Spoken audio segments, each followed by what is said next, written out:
Good morning, Indiana. Welcome to Who's Left This Week, your Sunday morning news and politics show for the Hoosier State without all that MAGA BS. My name is Scott Aaron Rogers. I am broadcasting from Bloomington. Hope you've all had a good weekend so far.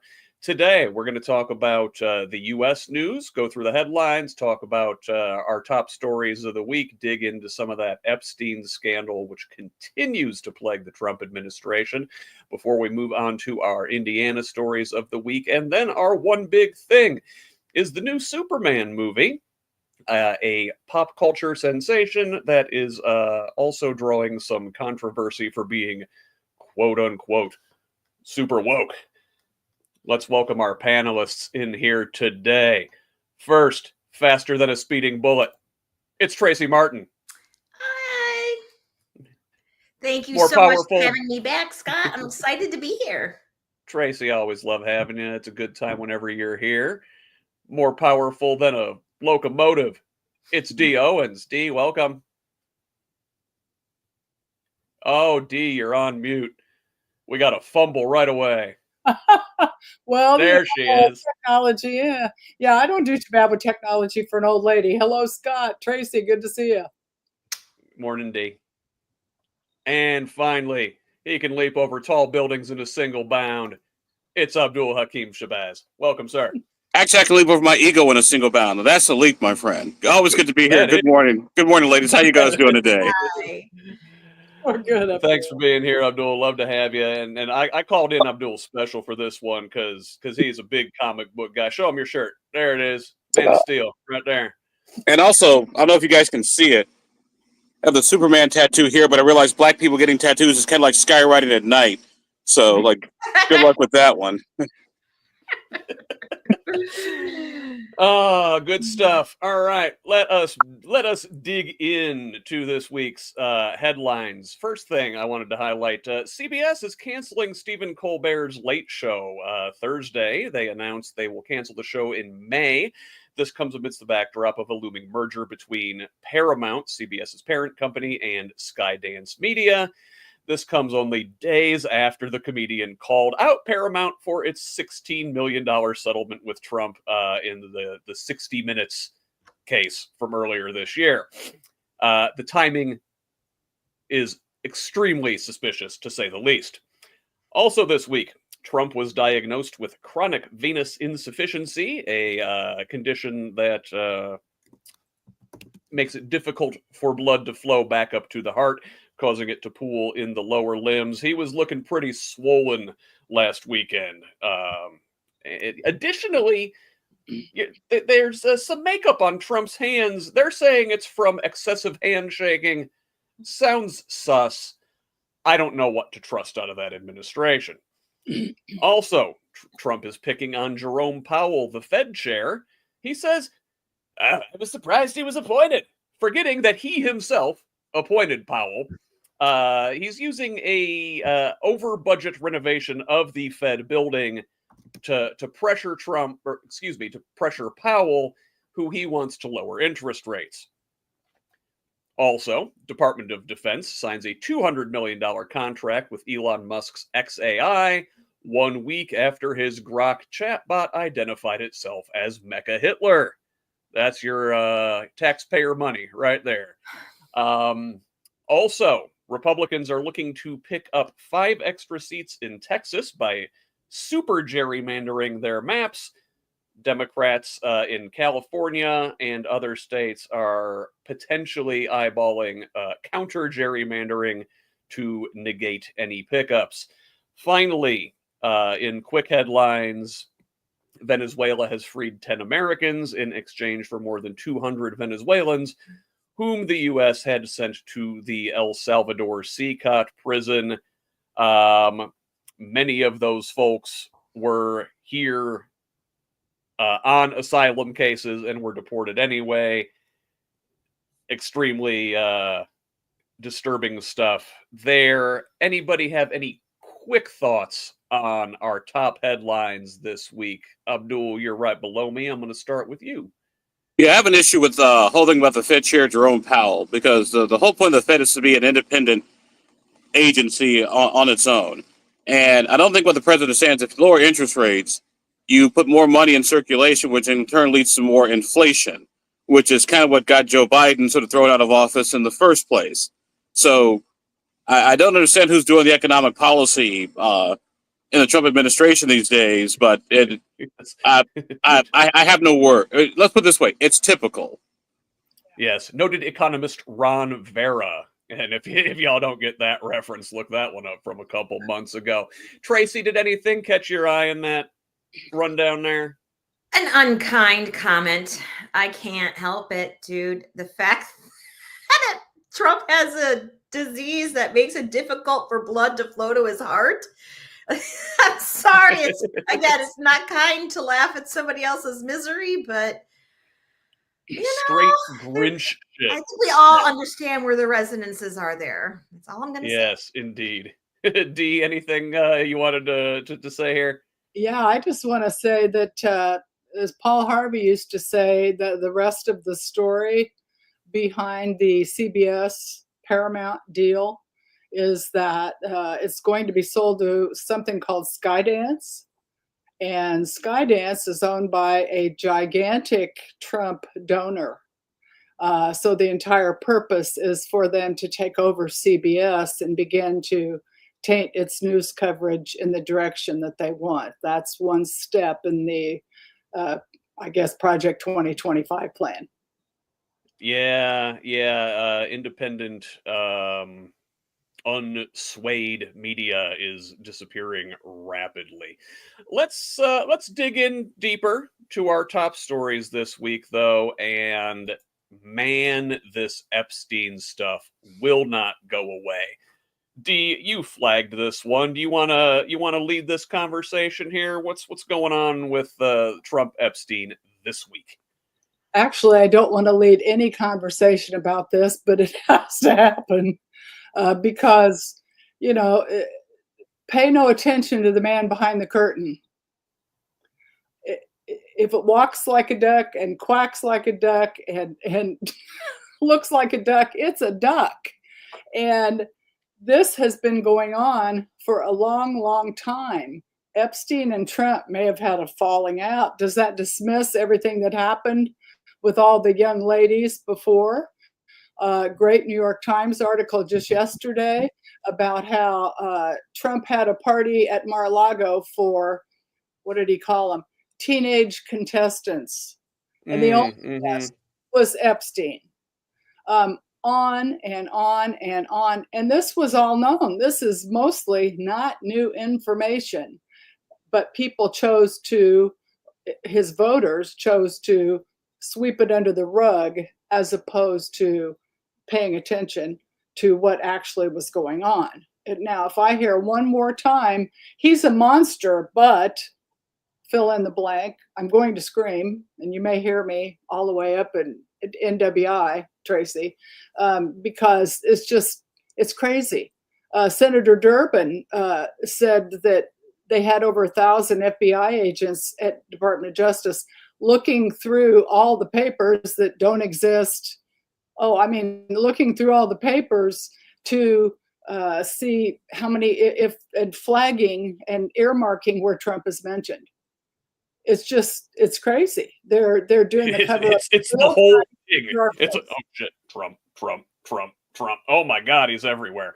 Right. There's pictures of these guys all over the place, right? I mean, like the 80s and 90s, those guys were tight. Epstein said he was Trump's best friend for like a decade. Did you all see the Wall Street Journal piece this week? And by the way, I argue, you've got something when Trump threatens to sue you.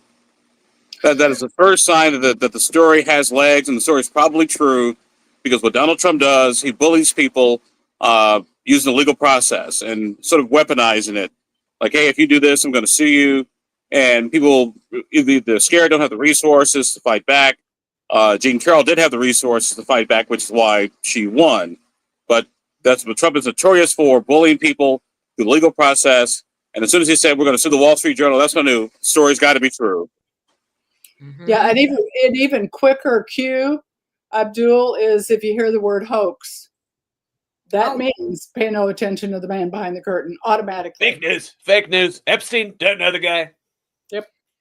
What I'm curious about is how on God's green earth, with all of this open information about his relationship with Epstein, did he think that campaigning on access to these files would be a clever thing? Why? I mean, that's his base. This Epstein thing is essentially the QAnon conspiracy. I mean, look, there you've got a high level elite child trafficking ring run by this Epstein guy to hold compromise over powerful Americans. That, you know, I've heard rumors that Epstein was potentially working with a foreign intelligence service. That was particularly Mossad, and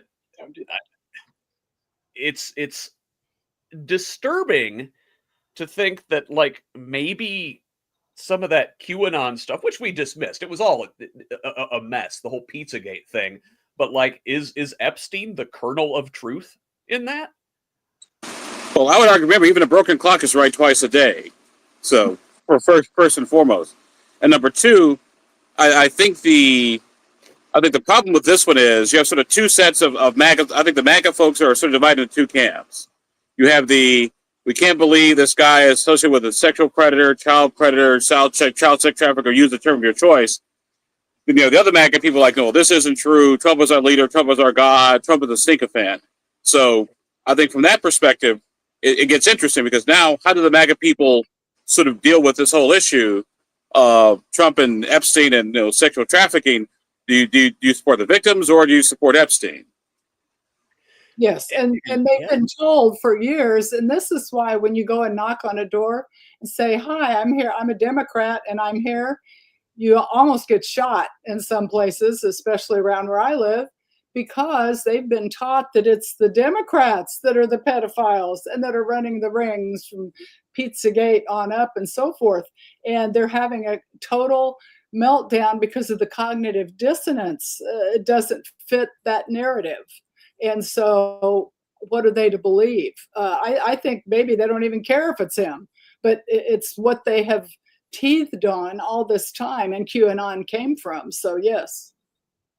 Yes, I'm watching that cognitive dissonance.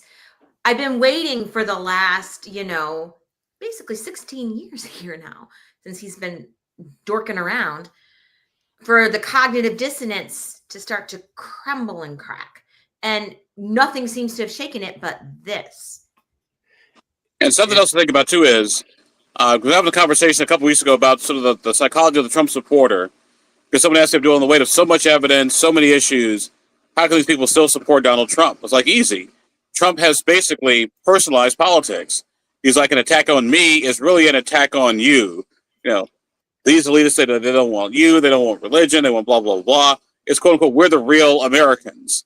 And if you think about it, one of the last times that somebody sort of used this ploy, I want to say 1968, 1972, a guy named Ehrlichman, Haldeman, Mitchell, a guy named Milhouse Nixon, who, by the way, loved Nixon prior to the Watergate stuff. He was my guy. But we got to understand what he did was he sort of like, hey, they're not real. We're the real Americans, not them. And so that's how you personalize it and say, hey, an attack against me is really an attack against you and your values by those Eastern coastal elites. And by the way, the coastal elites don't make life easier, because they sort of have this sort of condescending, attitude to anybody who lives, east of the Rocky Mountains and sort of west of Appalachia. It's like, that's just, you're just basically Louisiana Purchase. That's all you are. That's all you're good for. So that's just me thinking out loud. Yeah, there's definitely that straight line back to Reagan and Nixon and even McCarthy before that. The whole silent majority thing and real Americans, and it's always struck me as odd that somehow Trump was the guy who was going to stand up for Middle America when he was always one of these East Coast elites. It really, really well done, well played, Donald. I mean, there's a sucker born every minute, and there are a lot of them in this country. And Hey, because what better way to convince people to come to your side? Hey, I'm just like you. Like, Right. never mind my money. Never mind I was born in the well. Blah blah. Yeah. I'm really one of you. I just have the means and the resources to fight for you. But I'm deep down inside, I'm one of you. Even though I crap on a gold toilet. Yeah. Anybody It- believes that particular billionaire, especially, is on your side. To continue with the worn out cliches, I've got a bridge to sell you. yeah. But I think Okay, so go ahead, Tracy. I still feel like we're not hitting the nugget of what Dee was mentioning, which is the cognitive dissonance. The way people's minds are taking all of these completely contrary ideas, that a billionaire really cares about you, that he's a man of the people, that everybody that crosses the border is a gang member, that, and they know that's not true, that that Trump really had no relationship with Epstein, he hates them. All of these different ideas, his base contorts a way to make them reconcile with each other, because to do otherwise is to admit a very slippery slope, and nobody wants to be wrong. You don't want your entire worldview to come crumbling down. And I kind of wonder how we as a community can start building a net to help people come down from there, to resolve that cognitive dissonance for themselves in a way where they can land in a place where they feel good about themselves. That's a whole I nother. will say this, Tracy. You make a good point about like getting people down and out of their bubbles, and it's something I've talked about a lot on my podcast with cult experts and like radicalization experts and whatnot. I know. And as uncomfortable as it might be, you have to maintain your relationships with these folks. If they're your family or friends or whatever, and they've gone MAGA, like you can't cut them off completely. Otherwise, there's no ladder out of the rabbit hole. And it's But sometimes instead of looking for a ladder, you just want to look for a rock to cover up the rabbit hole. I mean, everybody's got a line, right? And I think it's important to try and help people find their way out. But yeah, not everybody's got the patience for it, for sure. And yeah, you can just want to cover it up and make it want to go away. But look, it's not just like everyday folks that are caught in the Trump milieu, right? Like even elected officials don't know how to handle this thing. If you look at my Congresswoman, Erin Houchin, this week, she's right in there. She flip-flop herself. Abdul, you flagged this one. What did she do exactly? At first, she voted to not release have Congress do the procedure vote to go forward with releasing lists of names. And then she must have realized, she must have some polling data like, oh crap, this isn't good. So apparently she flip-flopped and said, okay, I vote against the procedural vote, but I am actually for the measure. Like, okay, all right. You're trying to have it both ways. I've known Erin for years. But Erin is in a situation where a lot of Republican lawmakers are, and not just here in Indiana. They know it's bogus, they know it's crap, but for fear of a primary challenge, by a Trump primary challenge, they got to go along with the program. But you can only do that for so long until eventually you get called on the carpet. And I would not be surprised if Democrats take the House back in 2026 and maybe close some of the gap in the legislature here in Indiana in 2026, because Republicans are basically doing everything they can to basically give the Democrats everything they want.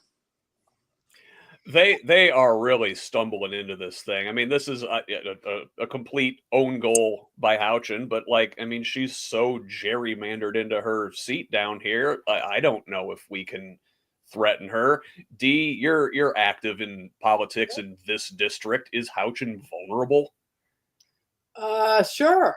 Yeah, if you have the right candidate who's able to message properly and talk to the right people and so forth, indeed you do. But I'd like to say a little bit politically about what's going on there. She actually voted 4 times no, procedurally, etc. And then what is going on is the House quickly passed the resolution, and the reason that they just did that, they just put that up to vote, is because they want to play both sides of the game. They passed it with a yes vote, but then they had a non-binding resolution that they all passed and said, "Oh no, we're for the release of everything," and so forth. And they did that so that they can come back out when it's election time next year and say, "Oh no, I voted for it. Here's the resolution." When in fact they voted against what actually means something. They only voted for the paper so that they have an election talking point. This reminds me exactly of Josh Hawley and the Medicaid cuts around the big beautiful bill. Like, every time he could have actually done something to prevent these cuts from going through, he voted along straight party lines, then comes back afterward and, hey, I didn't support these cuts. Well, I think you're just grandstanding. When you actually had a chance to do something about it, you didn't do the thing. And Aaron, right here, you're grandstanding now, you didn't do the thing. Tracie, I mean, do those parallels seem valid to you?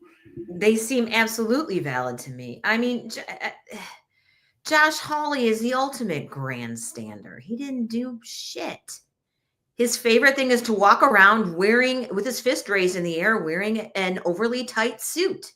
He is a social media politician, and he's playing the game with that.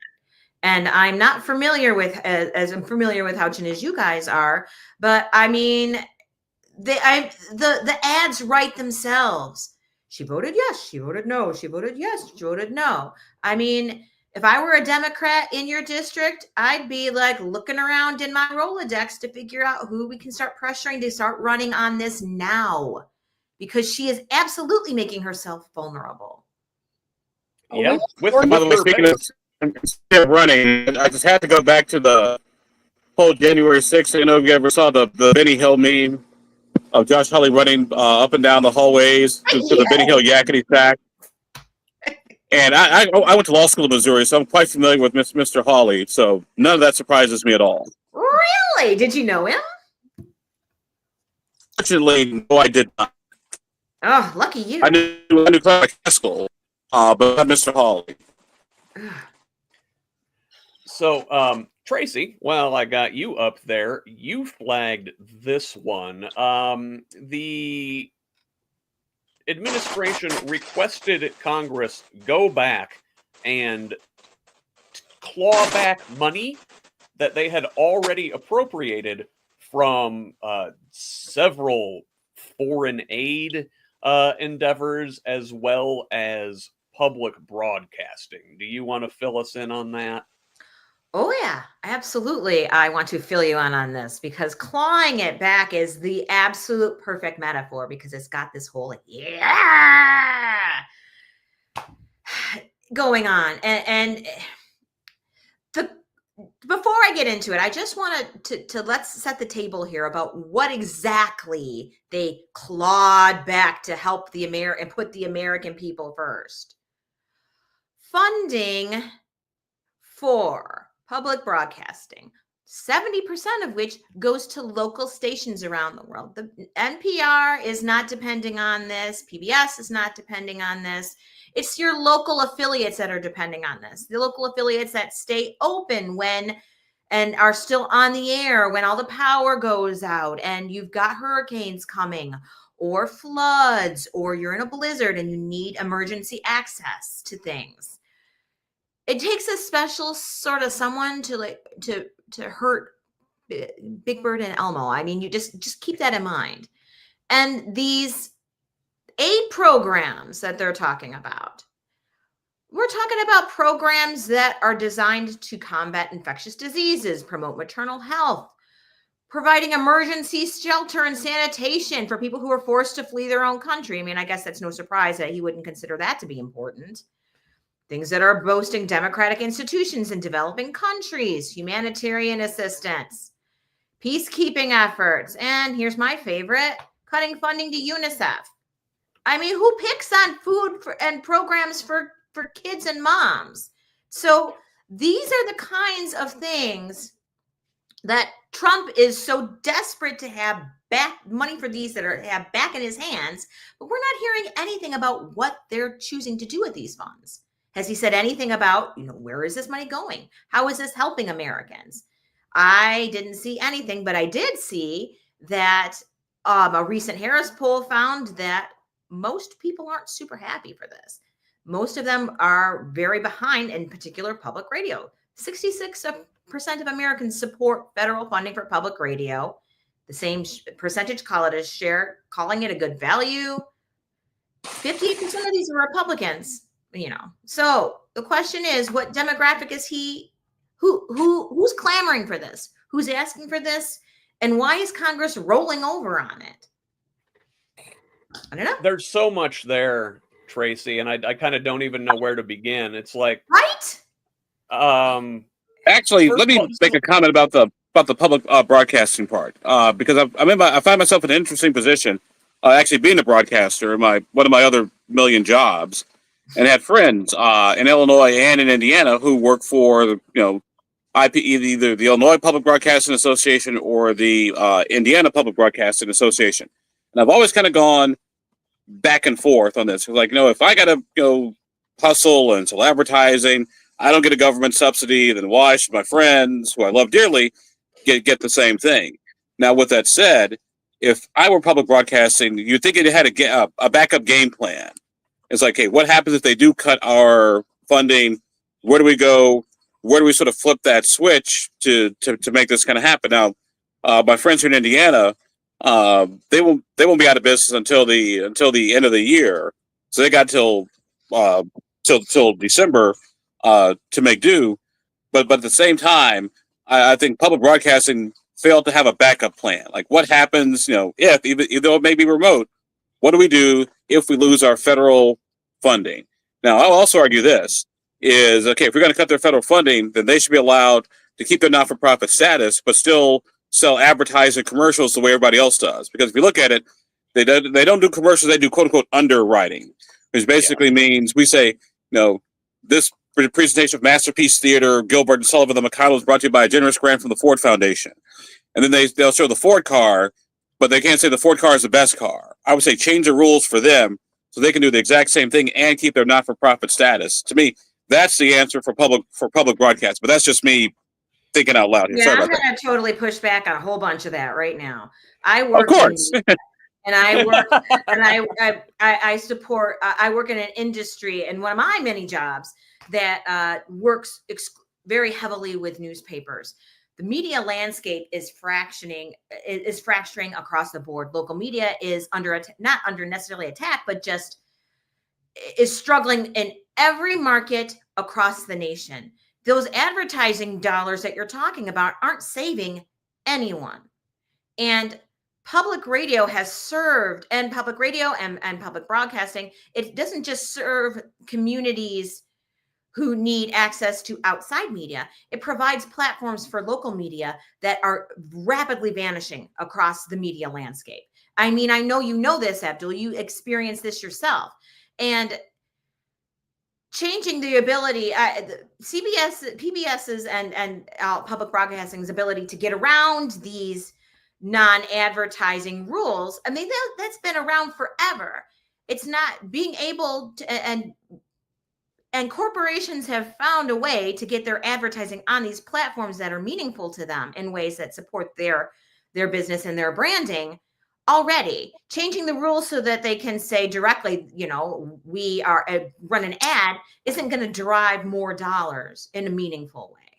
I don't see how that is a model that supports anything. But I do think that this tiny fraction of money that comes out of the budget to let a local station stay on air when a hurricane is coming through, I think that's an investment in infrastructure. I don't think we should be thinking of it as fair play for reporters. I think we should be investing in it like we do with the public long distance internet, stable roads, stable power.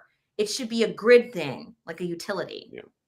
Yeah. Accurate information is infrastructure in a way. I like the way you framed that.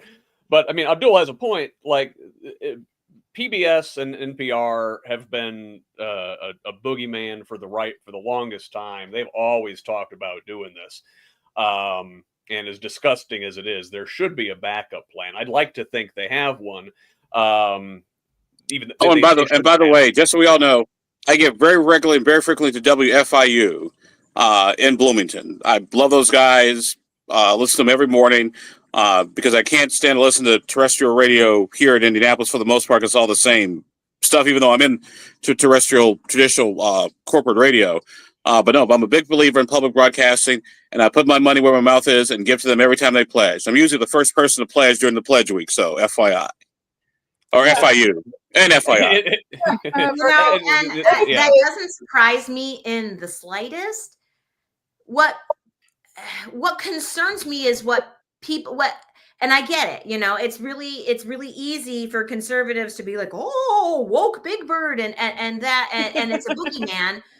But what they're not thinking about the fact is now that Indiana public broadcasting is no longer going to be doing reporting. Yeah, news reporting. They're not going to be doing news coverage. Yeah. And for example, up here in NWI, we have a news desert. We aren't Indy. We get a lot of our stuff from Chicago, and Chicago doesn't give shit about us. We're not interesting in their market. We're not. So we don't really we depend on like our local PBS and affiliate is struggling hardcore, and all of our, I mean, that's why I started my podcast, because so many of our local PBS and public radio stations and our local coverage is dying out. So who's going to cover our news that matters? But I also think I'm sorry. Go ahead, Dee. I'll follow back to make your comments over that. Politically, Scott is absolutely right. They've been gunning for this for a long time, and there's a reason for that. We know that Sinclair owns many of the local stations, and they tilt the news to the direction that they want to tilt it, as opposed to reporting it straight on. And the Corporation for Public Broadcasting, et cetera, is antithetical to that. They report the news pretty straight out, even though they're accused of having a bias. Their news, I don't hear the bias. And if they do have it, it's Brooks and Shields or Brooks and Capehart or something. They name it and say, this is this viewpoint and this is that viewpoint. As journalists here at the Ernie Pyle School are taught to do. And so with Sinclair taking over all the local stations that are not NPR, and so that's all the rural folks here. And we wonder why they think what they think, because their news is indeed biased.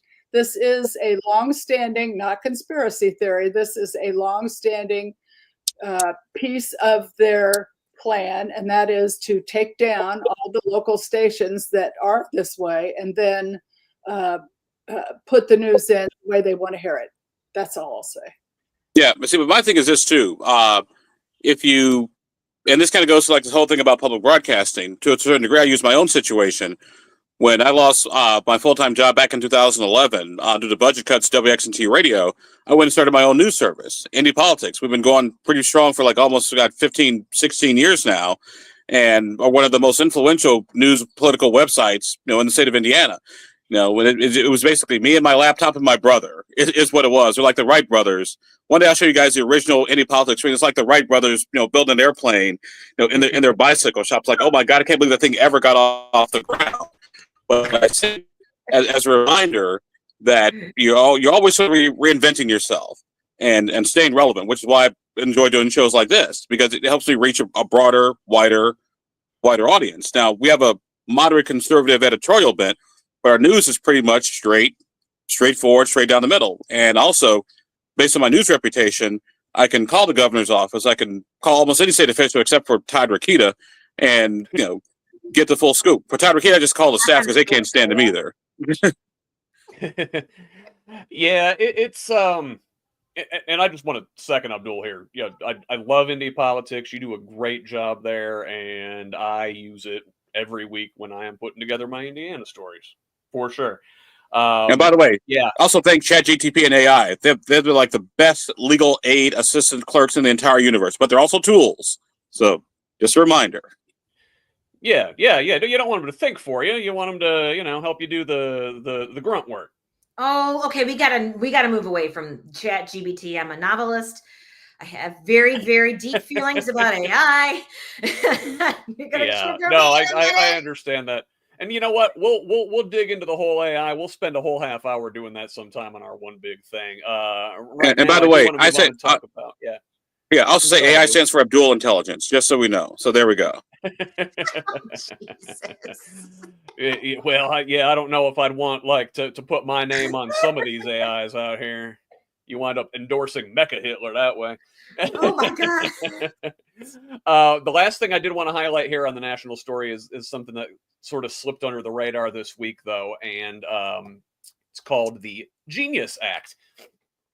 Which was passed by the Senate and, then went back to the House and they did all their, reconciliation and Trump signed this bill at the end of the week. And what it does, this is a crypto bill. And many are saying that it is essentially a green light for Trump to continue his crypto grifting. So what it does is it regulates stable coins, which is a kind of crypto coin that can be pegged to the US dollar. It is not like the more volatile meme coin like Trump issued in January. Stick a pin in that. So this stablecoin legislation that they passed through contains language that prohibits any member of Congress or senior executive branch official from issuing a stablecoin product during their time in public service, but it specifically exempts the president, allowing him to continue to make money from his World Liberty Financial crypto firm. Most disappointingly, I think 18 Democrats in the Senate helped pass this thing. The crypto industry has got its claws in both parties. The meme coin that Trump issued in January allowed him to rake in at least $148 million from anonymous and foreign buyers. This is a potential money laundering black hole. Trump wasn't always a crypto fan. He said in 2021 that it seems like a scam.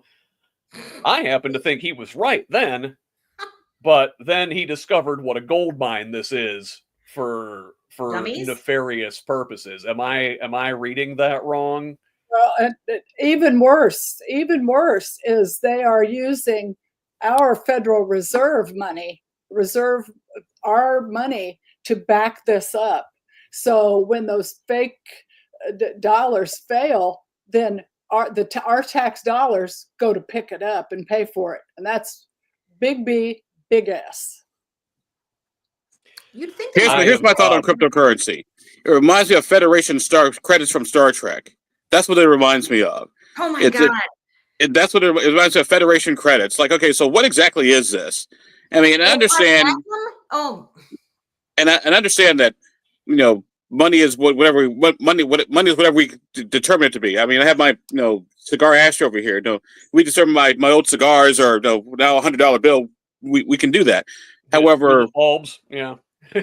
However, money I can't see, can't get my hands around, can't get my arm around, that somebody else can control with a computer. No, not so much. I especially wonder why a lot of conservatives and libertarians have rallied around this thing. Like, on one hand, it's decentralized and it is not beholden to any government or democratic processes. On the other hand, like, crypto is traceable. I mean, they issue this thing, they call it, a dollar or a Bitcoin or whatever. Like, it can go from wallet to wallet to wallet, and you know where it's been each step along the line. If I'm seeing this correctly, I mean, they say that like this stuff is used for buying stuff on the black market. I don't know how that works.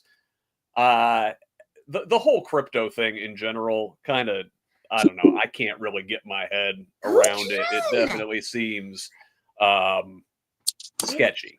I mean, I get it. I mean, it's just another financial transaction.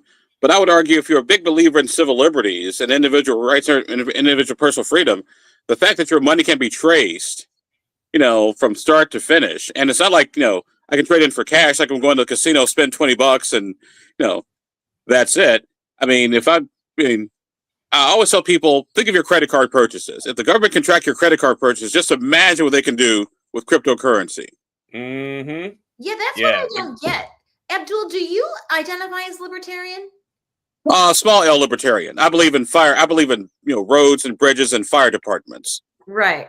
So, like, that's what the fact that, like you said, Scott, that this is traceable. It just seems to fly in the face of so many traditional ethos of leave me alone, free thinking libertarians.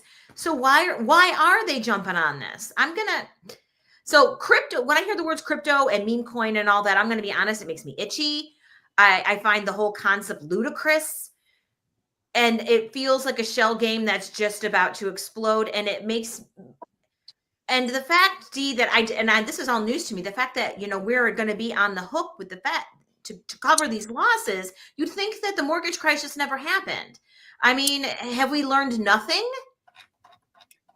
And by the way, and here's something else to think about too. What's to stop somebody from inventing counterfeit cryptocurrency? Nothing. Exactly. They're making out of Zibbly Zorks and gold press latinum. Like it's all nonsense. But it all depends upon your frame, where you're coming from. From people that are thinking sentient beings like us who have our own money at stake in this instance, of course we would say, how could anybody do that? From their thinking, it's like buying a ticket to the Hoosier Lottery. This is my big chance to get rich fast. And I'm going to take it. I'm going to sell it. I'm going to run. I don't care who tracks it. As long as I got 148 mil in my pocket, what the hell? Who cares? Really. And then also, depending upon, you can track it, but what if you said shell game, it reminded me of shell corporations. What if it's set up to go through shell or false places? Track this. Go right ahead. I think it's very dangerous because it doesn't have the protections put in place that we need to keep us from, and those people who are investing in it, from being taken advantage of big time. Let's put it this way. I trust the crypto with a K more than I do crypto with a C. There we go. I like it. Bringing it all the way back around to Superman. You know what? I had something I was going to say, but that's perfect. I'm going to leave that there. We're going to move on to Indiana stories and a look at the headlines from the Hoosier State in a segment I like to call Around the Corn. So this week, Abdul's good friend Todd Rokita was denied his call by motion to dismiss. Let me try this. Yes, the Indiana Supreme Court denied his motion to dismiss a second disciplinary action against him, resulting from public comments he made about Indianapolis abortion provider Dr. Caitlin Bernard a few years ago.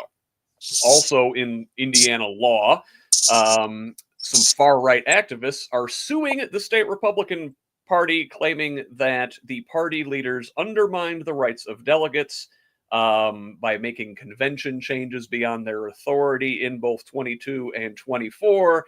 Whatever they did, it didn't seem to work because the activist base got their guy, Micah Beckwith, on the ticket last year. Beckwith is co-signing onto this lawsuit, though. he is behind his activist base. He's actually just to correct you, Scott. Yeah. The gentleman who filed the lawsuit, his name is Joseph Bortka, Yep. who's a whole. Okay, the guy's got some issues. Let's put it this way. Sieg Heil. Sorry about that. Did I say that out loud? But Micah Beckwith is not a party to the litigation. However, he did sign off on a letter to help raise money for the litigation. So yeah, he supports it, though he's not a party to it. Yeah, even though he supports it, even though he's not a party, and he actually benefited from the rules that the lawsuit has been filed to throw out. Yeah, I think like the very existence of Beckwith in the lieutenant governor's office like kind of disproves the need for this suit, but we'll see how that plays out going forward. Also this week, CNBC released their annual rankings of states by quality of life. Indiana coming in third from the bottom, behind only Tennessee and Texas. Lawmakers in the state are debating bringing the firing squad back to Indiana. Stop it. With the state having wasted several $100,000 on expired execution drugs over the past couple years. Finally, just a quick thing I wanted to flag. It's not necessarily an Indiana story, but Trump and RFK Jr. are claiming that Coke is going to switch from using high fructose corn syrup in their beverages back to natural cane sugar. A lot of people seem to like that. They like the taste of the natural cane sugar. But from an Indiana perspective, this change would threaten thousands of jobs in the corn industry. So that's something to keep an eye on here as well. Anybody have any thoughts about that? Well, first of all, Coca-Cola is disgusting. I'm a Diet Pepsi person. Stop it. Bold take. Coca-Cola tastes like carbonated Father John's cough syrup. My mother used to make me take when I was 8 years old. It's just Diet Coke I can live with. Coke Zero I can live with. Just regular Coke. There's nothing. What about that Mexican Coke? Any of it? Just all bad? Well, actually, I wouldn't say they used to use real cocaine actually in Coca-Cola. Mhm. Well, yeah, no, I'm talking about Back that in the wasn't a cocaine 1900s. joke. I'm really talking about the Mexican Coke with the cane syrup, the cane sugar in it. You can get Well, those in the grocery stores. Politically, Trump came out and said that, but that's another one of his barefaced lies, because Coke came out the next day and said, actually, sir, that's a great idea, but that's not on our table right now. Yeah, well, sure, firing Colbert wasn't on CBS's table, but this guy has a way of making things happen. Oh my God. No, but let's dig in. No, just a couple things on the Todd Rokita lawsuit complaint, which I've obviously very close interest in paying attention to.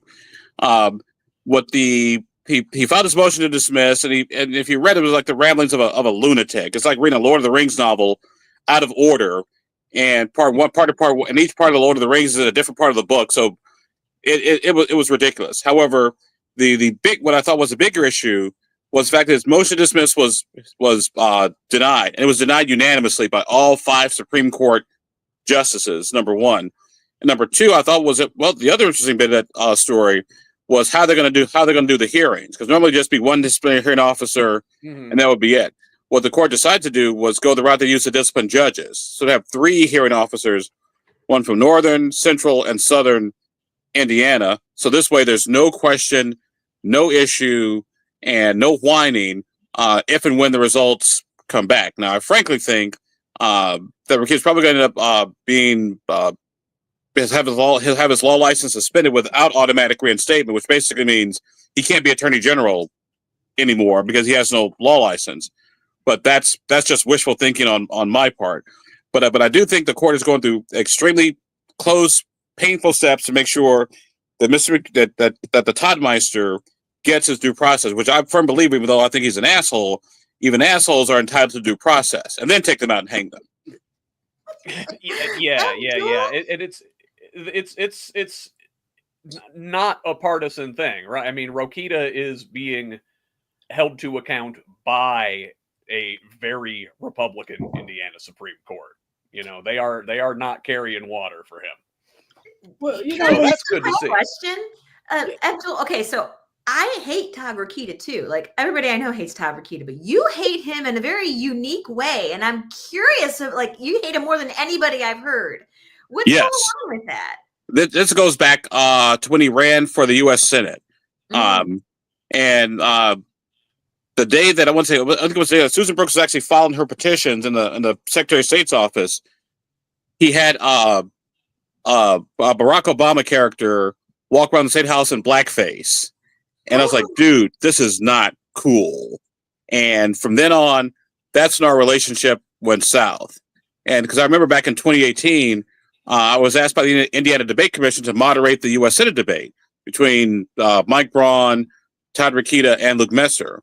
And the big problem came with because Rokita said he wasn't going to participate in the debate because basically I was the moderator. He said he didn't want liberal journalists and biased media and blah, blah, and liberal law professors and all this other crap. And so I remember calling the debate commission like, hey guys, this debate is important for Hoosiers. If you guys want me to step aside, I'll do it so the debate can go forward. They were like, no, we're not going to cave to this bastard. They didn't say bastard, but I did. We're not going to cave to this Mo-foe. So if he shows up, he shows up. If not. Then he showed up, and that was that. And then when he banned me, but I guess the ice on the gravy was when he banned me from his news conferences. And that that's when I first had to, in my adult life, decided to sue the government. Because I'll never forget the conversation I had. I was trying to figure out what to do and how to get this all done. And then I got a phone call from some friends of mine at the ACLU, like, hey, how's it going? Like, yeah, they just lost a major abortion ruling. I was like, hey, you guys interested in suing Todd Rokita for kicking me out of his news conference? And the canopy opened, and the rainbows came down, and the dove came back with the olive branch in his mouth saying, hey, there's land, so we're not going to be at sea for 40 days and 40 nights. And we ended up settling out of court, and I got access to his news conferences. But that was the one that did it for me, was when he kicked me out. Even though it's legitimate media, never had any problem with any other people whatsoever. But that's why, if you notice, he either won't do news conferences in Indiana anymore, or for some strange reason they keep forgetting to send me the advisory. What a petty, thin-skinned man. Yeah, we could devote a whole episode to Rokita's shenanigans, and maybe one of these days we will. But right now, I wanted to turn, not very far from the State House at all. We're going to stay right downtown in the Circle City, and looks like we had a mass shooting a few weeks ago on July 4th weekend, and there has been much debate in the city about the appropriate level of policing and what to do about the crime situation there. Abdul, you've been writing a lot about it. I'm going to let you fill us in from here. The crime have been starting to get out of control, and then we had the shooting on the 4th of July, Monument Circle, right by the Arts Garden. If you're ever familiar with downtown Indianapolis, but near Washington and Illinois Street, 2 dead teenagers, curfew violations, the whole 9 yards. And so it caused a big stir because statistically, downtown is the safest neighborhood in Indianapolis. However, statistics don't matter when you see the bodies of 2 dead teenagers lying in the middle of the street. As I wrote in my column, perception becomes reality, is what it is. And you can give all the stats in the world. It's this. It doesn't matter. It's like the old joke, statistically speaking, flying is the safest way to travel. But tell that to the people who just died in a plane crash, in Air India. So the city's taking a lot of steps. I'm outside and it's starting to rain. So if you hear the rainwater, that's what all that is. Not down rainwater, just regular rainwater. So they stepped up police presence. Some of the faith-based groups, so the anti-crime groups, a group called Tim Hook Coalition, done by my good friend Reverend Charles Harrison. They were downtown last night, and actually last night everything was fine. And a lot of the police stepped up the curfew enforcement. So parents were holding you and your kids accountable, and they got their act together. But the thing is, what are they going to do for the long term? Because it's easy to deploy your forces one night. And I would say the good news is school starts in a couple of weeks. And so school being back in session will mitigate some of these, late night kids running around. But you can't have your city as Dodge City. You just can't do that. You can't get a reputation, particularly when your city's a good chunk of your income is based on tourism and conventions. Plain and simple. Okay, I got a question for you. So, like, now you said like downtown statistically is the safest neighborhood in the city, and as I recall, violent crime in Indianapolis is like down this year, homicides especially. If we keep writing about it and keep talking about it as perception becomes reality, does that not make keep feeding into that? If we keep talking about how violent it is, doesn't that just feed the narrative that it is in fact violent when the statistics say otherwise?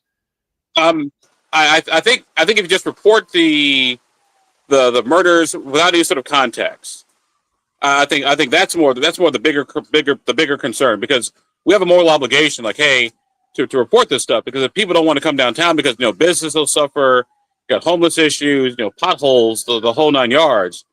But I do think that responsible journalists will take that into account. I mean, the blogosphere and the Twitter sphere and the Twitterverse and the keyboard commandos, they'll do what they want to do, and they talk in a vacuum in an echo chamber anyway.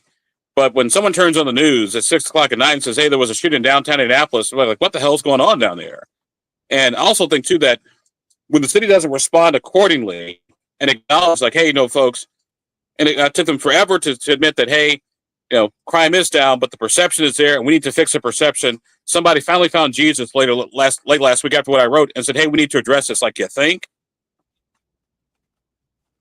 Yeah, so how are they addressing it? I've seen lots of different proposals. So, I mean, I guess the IMPD is stepping up, like curfew enforcement. They're going to be patrolling the streets more, looking for, youth out past when they should be out. That's one thing. But then, like, Mike Braun is talking about bringing in state police. There's a state senator, Michael Young, out of Indianapolis, is talking about the state taking over downtown Indianapolis, taking it out of the city's let me tell you this right now. That ain't gonna happen. I can tell you this. I've known Mike Young for years. Mike talks a big game, and that ain't gonna happen. Because number one, as I had some conversations with my friends in the governor's office, like, do you guys really want to do this? Do you really want to be responsible for safety in downtown Indianapolis? And by the way, what do you consider downtown? Is it just the Monument Circle? Is it the Mile Square, North, East, South, and West Street? Or is it the interstates? So first of all, you got to define what downtown actually is. And if the state's going to take over law enforcement, do I still have to pay taxes, for police, for fire, for EMS? I think there's a lot more than people think.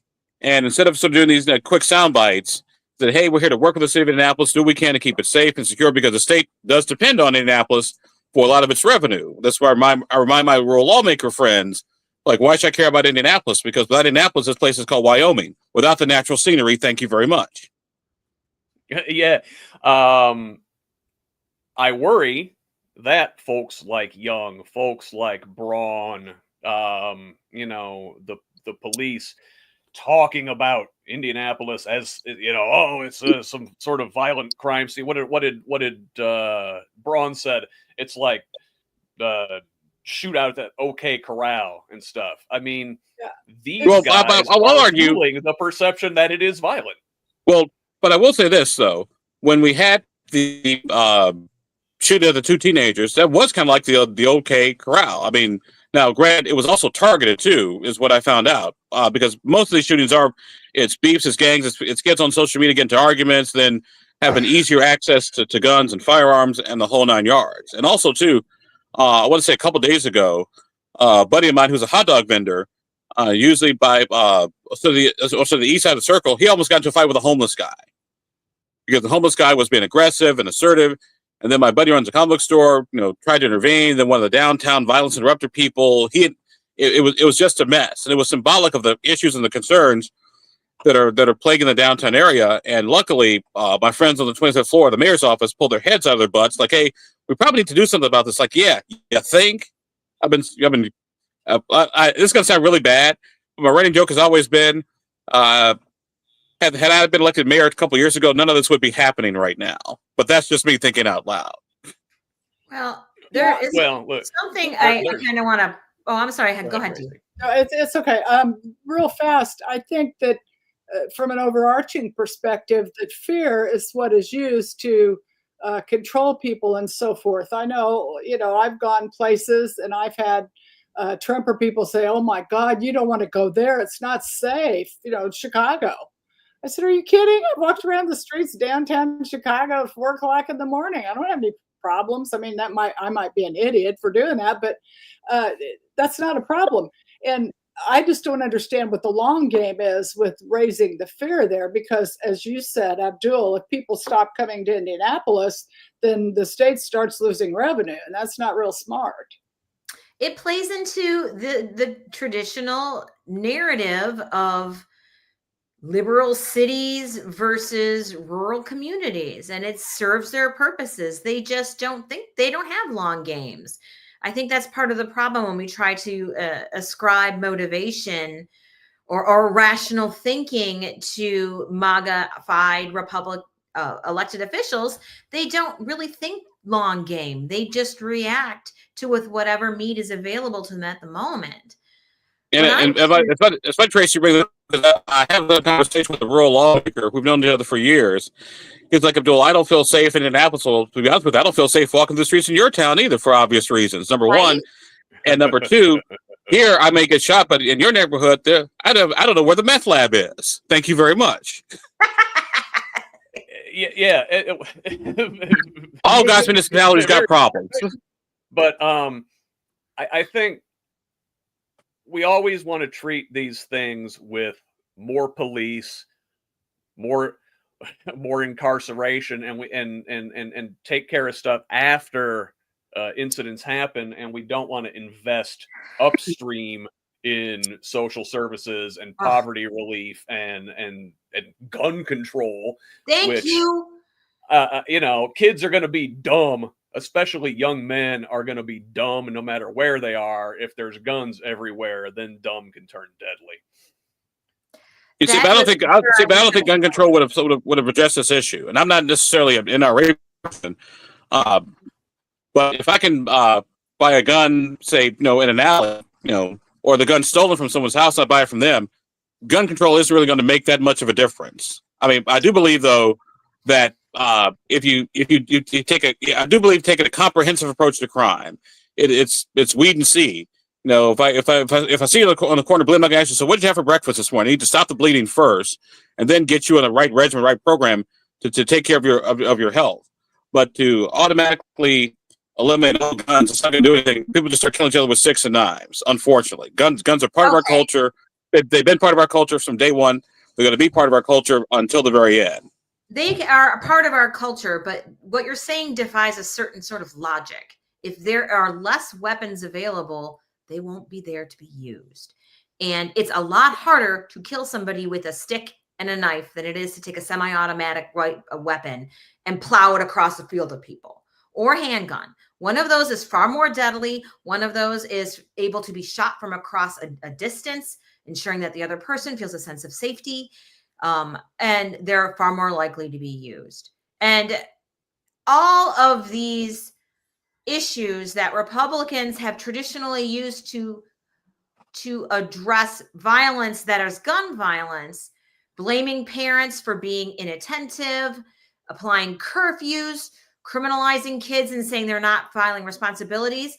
These are remedies that have been in the water for 20 plus years and have done nothing to address gun violence. So I think maybe making it so that there are less guns available for people to use might be a sensible solution to try. Well, but I'll push back on the curfew thing though, because curfew actually did work. It worked last night. Yeah, well, also I'd like to look at it from a different perspective as opposed to back and forth, and that is the perspective of gun safety. I think if we look through that lens, we would maybe see certain things differently. For example, Senator Birch Bayh of Indiana passed in the late 60s. He got a law passed. It was about the so-called Saturday night specials. And those were handguns that more often than not blew up in the face of the user. But they were easy to get. So, now we can print plastic guns from a 3D printer. Things have changed a little bit, but it's still an issue, I think, of gun safety. And looking at it that way, I think would help this argument. But I know we could do a whole show on that, right, Scott? And Tracie, I'll agree with you from the sense that I'm a firm believer that if you got a gun, you should be registered. Period. I have no problems with that whatsoever. It doesn't infringe on your right to own a firearm. It's just letting us know who owned this weapon, where's it registered, and that way if the gun's stolen, it protects you, the individual. So it's so the cops and law enforcement will come back to you saying, hey, what the heck is going on? And also, I believe if you're going to own a gun in the home, you should have to have it but you should have insurance on that weapon as well. I think there are things we can do to protect responsible gun ownership and also go after the bad guys, with weapons without confiscating guns. So, and by the way, my wife is a sharpshooter. I agree with you there, Abdul. And I found out she was a sharpshooter after we got married, by the way. So that must have been a fun surprise. We're going to have to do like a both and technique. I mean, we're going to have to step, there's going to have to be enforcement now, but we also need to take care of those things upstream so we can reduce the need for enforcement later and sort of shift the spending back upstream. I did want to move on to our next story. Dee, we've been talking about this here a little bit, but several weeks back, it might have even been a couple months at this point, the state gave the Braun administration permission to explore tolling any interstate in the state. But you also wanted to look at this kind of in a conjunction with the budget. And this year we find out the state ended the fiscal year with a $2.5 billion surplus. So take it from there. Yeah, well, this really honks me off. We already paid for these damn roads. Why would I want to pay for them again? Oh, because the NDOT says that all those electric vehicles and plug-in hybrids and hybrid vehicles are bankrupting the state. Oh, really? Well, why don't we talk about the gas tax? You want to talk about bankrupting somebody? Let's talk about the gas tax. And I'm going to look at a cheat sheet to make sure I get the numbers right. Yeah, we have $2.5 billion in surplus, just so we have bragging rights. Let's look at that. You pay 7% sales tax when you buy your car, whether it's new or used, so it kind of gets taxed multiple times. You pay excise tax every year on whatever vehicle you have, supposedly at a decreasing rate, although I don't see mine decreasing much lately.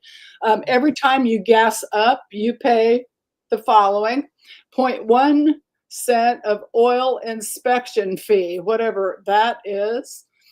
You pay 36 cents excise tax, which has gone up every year for the last 8 years, thanks to the Republican supermajority in the state of Indiana, which have been in charge for 20 years. So any taxes that have been raised in the last 20 years, you can thank the supermajority for that. We also pay 17.5 cents sales tax on that gallon of gas. And then, of course, you throw in 18.4 cents of federal tax, which actually does fund highway stuff. And you end up with 72.9 cent tax on a gallon of gas in the state. That's the 5th highest in the country. So why are our roads so crappy? And why is the road fund broke? I want to know where that money's going. I want to know whose pockets are being lined. I want an audit. This affects farmers that have to run their equipment on gasoline. This affects the poor that have to go to work and can't afford a gallon of gas. This is a huge issue, and to blame it on electric vehicles is, I think, ludicrous. I mean, electric vehicles are having probably, some effect in that, and just like vehicles are more efficient. So, people are generally buying less gas, but still, like you said, we have the highest gas taxes in the area by a lot. Where is this money going? Why are our roads in such bad shape, even with those high taxes? How are other states handling this? if their roads are in better shape and they're charging less in gas tax, what are they doing, and can we look at that? But Dee, I did. But also got to remember too that other states aren't the Go ahead. crossroads of America either. Yeah, I want to hop on this for a quick second because in NWI, I actually just interviewed State Senator Rodney Poole about the tollway bill and the budget. And up here, we get the 8094 corridor is one of the most trafficked by commerce in the nation because Chicago is a rail hub. So, and that's we already have one toll road up here, and they want to take 8094 and make it the other, and that is the central point for all of these people that are hitting mill jobs. And so up here, we're all really, really concerned about them turning that into a fucking tollway because there's no other way to really get around up here. And it's already so trafficked. And if we've got 2.4 billion in a surplus, why are we needing to put so much at risk up here? Well, I will say this for both Tracie and Dee. I pulled this stat out of Nikki Kelly's commentary in the Capitol Chronicle. It says that, okay, so we've got a $2.5 billion budget surplus. Well, one analysis said local governments would require an additional $2.4 billion annually to eliminate poorly rated local roads and bridges across the state over the next 10 years. So you could spend down the entire budget surplus. That'll get you 1 year of road repairs. So it's not like just dipping into that is going to solve this problem. It's equivalent. It's equivalent of dipping into your savings account to pay your monthly utility bills. Yeah, that's what it's. That's what I told people. Like when we have the teacher pay debate. Someone asked me, "Do we have a $2 billion surplus? Why can't we use that money for teacher pay?" Well, you could, but what are you going to do next year and the year after that and the year after that? You never use one-time money to pay for ongoing expenditures. Number two, and also you got to keep a healthy amount of reserves, which is anywhere from 8 to 12%. So there's that equation too. Because by the way, although Indiana had like $330 million in extra money in the last biennium, those numbers are going away in the next couple of bienniums. I would argue the best way to keep your budget happy, keep your budget balanced and the surplus is a healthy economy. And unfortunately, that takes roads and infrastructure to get that done. And just like we were talking about at the top of this segment with the quality of life ratings, people don't want to move to Indiana. They don't want to, especially folks in those high earning jobs that would help our economy out and, pay more taxes. They don't want to come here. And I don't blame them. Well, did I, Scott? I forgot to point out that people that have PHEVs or EVs, plug-in hybrids, or they pay an extra $50 to $150 per year when they go to pick up their license or their plates to make up the difference that they don't pay in road taxes. So. Which I guess that doesn't seem entirely unreasonable if you spread it out over the whole year. I mean, that's a couple tanks of gas. You go ahead, Tracie. Sorry. Get EVs right now. Like, it's not like the entire state of Indiana is awash in electronic vehicles. It's just not the case.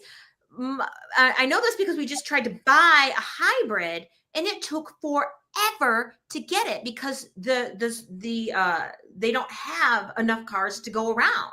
So it's not EVs that is causing this gap in funding.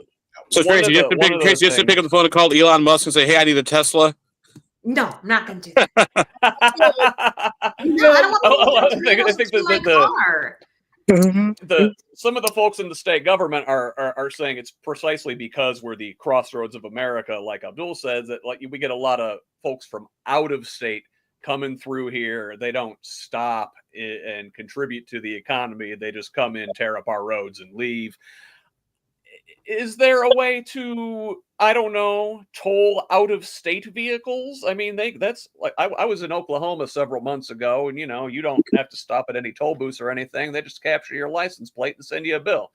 Maybe they just send bills to out of state people. I don't know. I'm just throwing that out there. The trick is, though, when you start doing that, you run to constitutional issues in the Commerce Clause, because states cannot do anything that discriminates or essentially burdens interstate commerce. And so if you start charging people more just to drive through, you're going to run into some major constitutional issues. It's one thing to be licensed here and have your plates here. That's one thing. But to charge people more just to drive through, you're going to have some issues. What about airlines next? And what about ships and waterways? And people just coming to visit, let's say I live in Danville, Illinois. I want to drive to, from Danville, Indiana.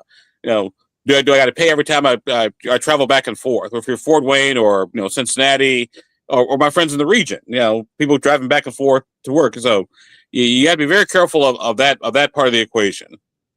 Well, that's why we have. It's good to have an attorney on the show. Senator Pohl had a really interesting idea about that, actually, which I was like, oh, I hope you bring this up in the next session, where we could issue toll vouchers, travel vouchers, a la school choice vouchers, so that Hoosiers can get a break on tolls. I'd be interested to see where that goes. I think we need to not have our roads tolled. We already paid for them. Well, amen, sister. I am 1000% behind you. The idea of having 8094 be a toll road makes me.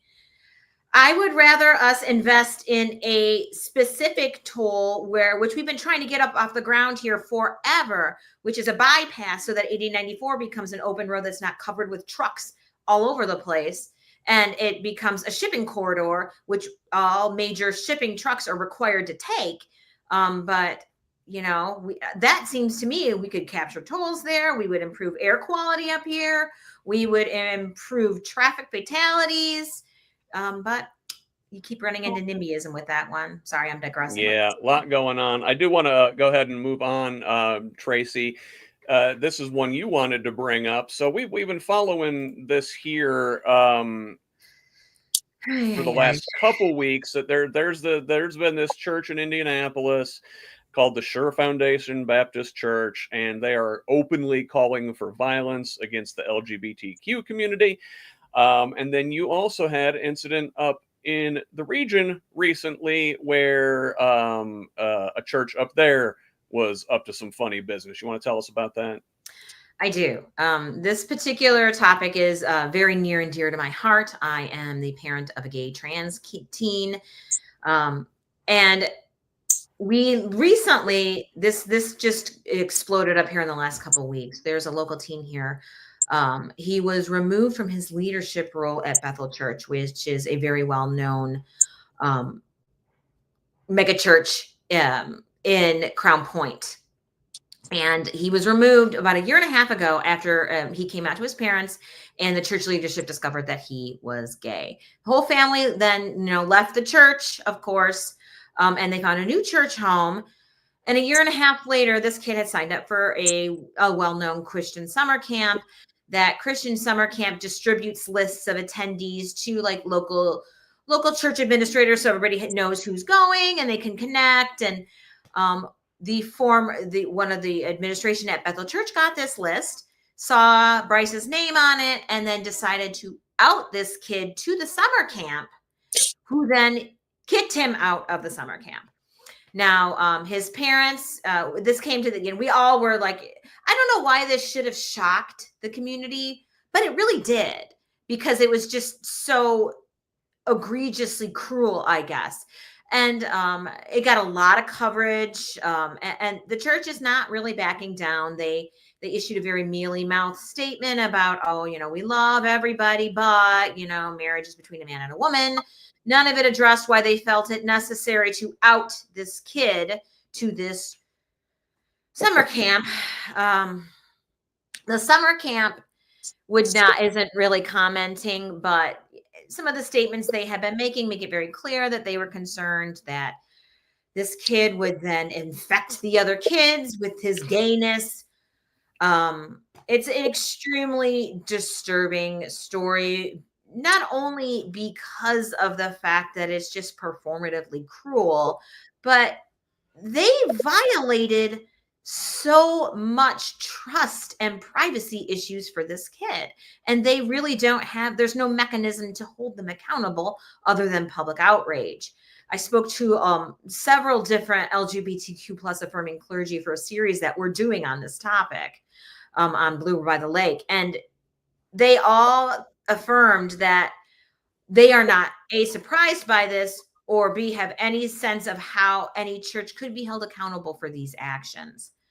And the same for the Sure Foundation Baptist Church, who are literally getting on the floor and saying, pray for gay people to die. It's gross and it's cruel, but it's dangerous. It is dangerous to out people. It is dangerous to openly advocate for violence against gays. And I have all kinds of stats that I can talk about with that, but I just wanted to pause for a minute and let folks here react to that. Well, I'll tell you, Tracie, the story up there is just really disappointing, and it's heartbreaking on an individual level, and you feel bad for that kid because, like, you know, here is somebody who is really trying to go and, you know, let's just like be a camp counselor and, you know, raise up the youth and help their community and, like, you know, actually like do that sort of stuff that Jesus would have wanted them to do. It makes me wonder if these people who are claimed to be, like, you know, Christians and leaders in their church have actually read this book that they claim to preach out of. But the one down here in Indianapolis, friend of the show, Cliff Marsiglio, an activist up there in the city, kind of called out these big protests that have been gathering outside of this church. Are we giving them attention that maybe it would be better if we just like ignored them and they'd go away? And I don't know how I feel about that. Oh, I do. I know exactly how I feel. I think the more attention that we draw to these issues, the better. Because they're showing their colors. If I didn't discover what happened to Bryce, I would have not then gone and made a muck and a ruckus. We wouldn't have had these media reports. Bethel has now gotten a ton of negative attention. And a lot of these people that attend some of these mega churches, they don't necessarily know or agree with these stances. There are people that they have been there for years. They think some of these institutions are open and embracing, but when the rubber meets the road, they are not supporting the people that they say that they support. Now, bringing light to those issues is important because it makes people make educated choices about where exactly they do go to worship. Yeah, I think an additional frame for this is one where I cast those people who show that bias as being perverts. Why in the hell are they worried about what other people do? They need to worry about their own stuff and stay in their own backyard. And it absolutely infuriates me that we even have to talk about this. Unfortunately, we do, and we got to talk about it a lot. And I understand it. I used to be of the school that Cliff, it sounds like Cliff is in, and that is just let them roll around in their own garbage, and then they'll go away. We have to let people know that not only is this wrong, not only is it perverted, but it damn sure isn't what Jesus of Nazareth preached. And it's I just one quick phrase. The only discrimination I believe in is discrimination based on ability, and that's it. So yeah. these people's behavior, right? Going out there and calling for death and for, you know, going out there and like shunning good kids. Their behavior itself deserves to be called out. I believe we call them Pharisees and doctors of the law in the New Testament, if my memory serves me correctly. But that's just me. I'm not Christian, so what do I know? But there are very real life consequences for allowing attitudes like this to go unchallenged. Now, when I started digging into statistics of hate crimes against the community, the most recent one that I read was from GLAAD, the Gay and Lesbian Alliance Against Anti-Defamation. They have a tracker now where they track anti-LGBTQ extremism. And just from in the last year, from May 2024 to May 2025, they reported 2.5 instances a day nationally. Now, keep in mind that these are instances that are occurring and that are classified at the state level as a hate crime and are being reported. And hate crime laws are weak in so many places and also are just or non-existent.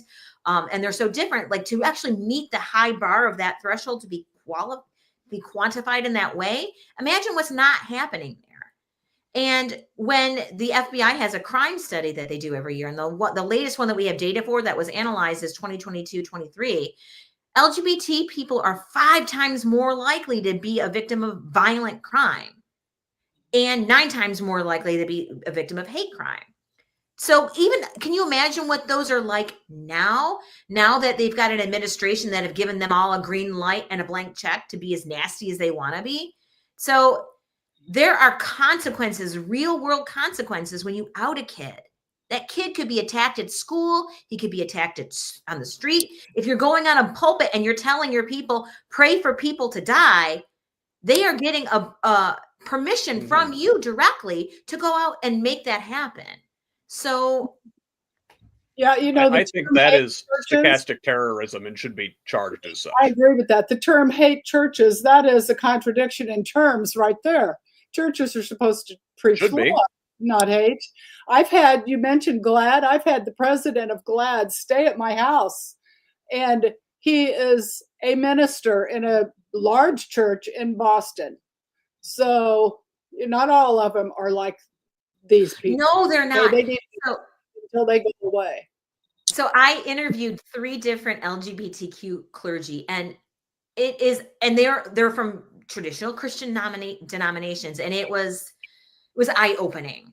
These attitudes don't actually match what the majority of the public feel.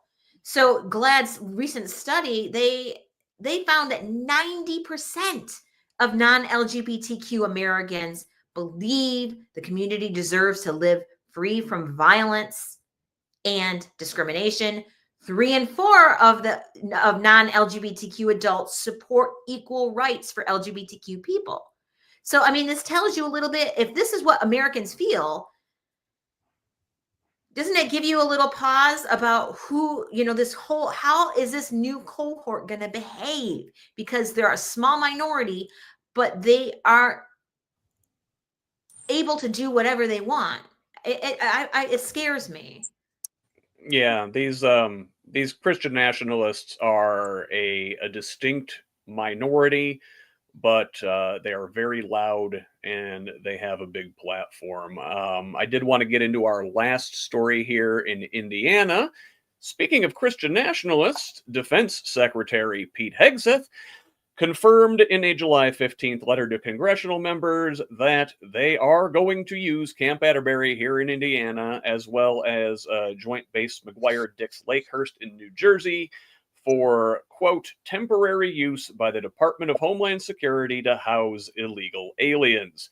In other words, they're finna turn Camp Atterbury into an ICE concentration camp.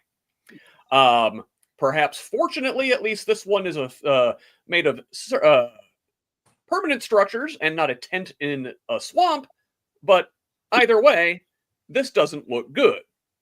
Who wants to tee off on this one first? Well, there will be protests, let me tell you. I know at least one congressional candidate who's setting the protests up, and I encourage everybody to join every day. We need to make them know that this was used as a concentration camp to keep some prisoners in World War II, and it does not ever need to be used for that again. Yeah, and I can't emphasize enough that I think we need to keep bringing up World War II and the Japanese internment camps and say this did happen here before. We are not above this, and we have to purge this disgusting urge to Well, incarcerate people like this. You know, people who are generally 90% of the time didn't even commit any crime, and then the crime they did commit often is like being here illegally. You crossed an imaginary line without a piece of paper. I don't think that deserves. Yeah, but you got to understand though. concentration. I'm not a big fan of concentration camps. I actually used to live in Europe for 4 years. I've actually seen Dachau up close and personally, because I went to Munich for college. I do think it's a very fine line between getting rid of dangerous, felons, murderers, rapists, pedophiles, the whole 9 yards, versus somebody just basically came here just to find a job to feed his or her family. I think there's a difference between those two. And I do think we look at the illegal immigration issue the wrong way. It's not so much a supply issue, it's a demand issue. Because who hires these people? You wouldn't come here if there wasn't a job waiting for you. Because we all know illegal immigrants do the work that I ain't doing. I'm not cleaning toilets, not scrubbing floors, not gonna be washing dishes or parking cars. That's not what I went to law school for. But we need to figure out exactly how these people should be treated. Give them all permanent resident status, give them green cards, don't let them become citizens so they can't vote. That'll be the punishment. But just let them live here and just move on. Yeah, Exactly. And if we look at, go ahead, Dee. economic. This is an economic issue. These people pay almost $100 billion a year in state and federal taxes, and so That they never collect on.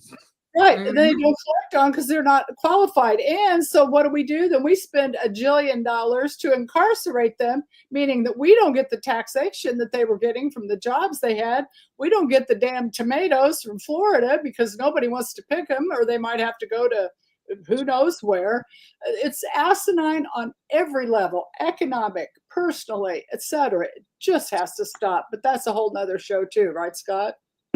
It really is. And Abdul mentioned, the violent criminals, and I don't think anybody is saying we should leave violent illegal aliens in the country, but the crime rate amongst illegal immigrants is even less than it is among native-born Americans. The number of violent criminal illegal aliens in this country is minuscule, and we have plenty of space to house that small population of people if we round up only the ones that need rounded up, as it were. And this, Dee, you said a congressional candidate was going to be leading protests. Was that Cindy Worth? I did see something that she had posted about this. That was Brad Meyer, the 9th District, running against Aaron. Okay, I have not seen that. I will look more into that and share whatever information I can find. Let's move on, though, to our one big thing this week. This is what we were all looking forward to. We all did our homework. We all went and saw Superman. Best homework I've had to do in a long time. Go to the movies, take my wife, eat entirely too much popcorn. Let's talk about Superman. Although first, hey, what's you popcorn or candy at the movies? I'm a M&M's guy. What's everybody's favorite concession? Popcorn. Popcorn. I made popcorn with Nestle Crunch mixed in, so I get the right amount of salt and sugar. Oh, There you go. I do something similar. Popcorn with snow caps. Yep. But you got to buy the snow caps at the dollar store. It doesn't count. Oh, I got it. And by the way, you also got to put the butter halfway between the popcorn and the salt half in the middle, then on top of it as well to get it to work really, really well. Yeah. So All about technique. That's right. And if you put them on at just the right time, the chocolate melts. Yep. Yes, yeah. and I wonder why I have high blood pressure. So there we go. Your life is short. Eat the popcorn and enjoy it. This Let is me the tell kind you of about what important I saw. conversation that people come I've for. seen Superman for a long time, but I like some of the outcomes of it. That I read that adoption searches Pet adoption. and such are up like 513% for schnauzers. By the way, I just saw that in Indiana. You might want because of crypto, I right? love that dog. And Crypto with a K, yeah. what I took from it is that it said be kind because it's cool to be kind, right? You ever heard that before? And to always tell the truth. And that most billionaires are villains, so we'll have to do that, and that we all belong. More importantly, we're all human. Now, if that's woke, man, I am awake as long as I live. Yeah, it's funny. Like Superman, like truth, justice, the American way, right? Like, definitely the quintessential American superhero.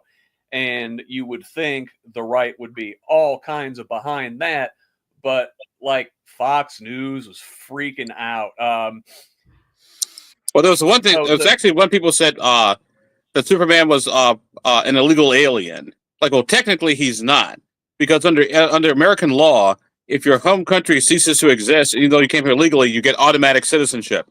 So since Krypton exploded, Superman is actually a legal immigrant to the United States of America. That's awesome. Interesting. Abdul-Hakim, But I got the shirt, so I did my homework. But like, Clark Kent, he didn't have papers, right? I mean, I don't think he's got a birth certificate. He just showed up on Ma and Pa Kent's farm, the triggering event, I think, for a lot of the Fox News types was James Gunn, the writer and director of the new movie, told the Sunday Times in a big profile interview that the story that Superman is the story of America, stating it is about an immigrant that came from other places and how basic human kindness is a value and is something we have lost. And I mean, I don't think those should be controversial statements, right? But Kelly, but here's the thing: there's always got to be an outrage class. Somebody's got to be upset about something. And like I said, my wife and I've been Superman fans since I was like 8 years old. Christopher Reeve, George Reeves, Brandon Roth, Henry Cavill, the whole 9 yards. Even though Christopher Reeve will always be my Superman. Yeah. With the exception of Superman 3 and Richard Pryor, that was horrible. Oh, that computer and Robert Vaughn, that was a god-awful movie. Superman Christopher Reeve was my first crush as a kid. And actually, it was my sister's first crush, or my little brother's first crush. I couldn't remember which one. But I will say this. The thing that made Superman movie work for me was we know he's got superpowers. It was looking at sort of the human aspect of Clark Kent and how Superman sort of navigated, being Superman, in this world of ordinary mortals. I have this feeling all the time when I do stuff in Indianapolis, because Indianapolis is my metropolis. For Chicago is my Krypton, and Springfield is my Smallville. So the nice big triangle of the Abdul Superman existence. But the thing is, folks, it's just a movie. Relax. It's just a movie. Go in for a couple hours, relax, escape, and then go back to work. It's just a freaking movie. Calm down. Okay, well I'm going to push back on that just a little bit. Not that I absolutely agree with your assessment, but it is not just a movie. It is not just a movie because it's culture, and it's a piece of iconic Americana. And it is culture shapes mores and behaviors. And right now, the MAGA universe is deeply invested in cruelty and normalizing cruelty, because without normalizing cruelty, all of their agenda becomes impossible to achieve. And we literally have Christian influencers that get on and they talk about toxic empathy. Think about that. Oh, yep. And that's the milieu that we're operating in here. And to have America's superhero, the iconic and original American superhero, spring on board and run around saying golly gee and spend all his time saying, I don't care what you people say, I want to be nice to people. That is a direct challenge against that new system of belief that they're trying to institute here. So it's not just a movie, it's deeply impactful, and I'm thrilled that it pissed them off.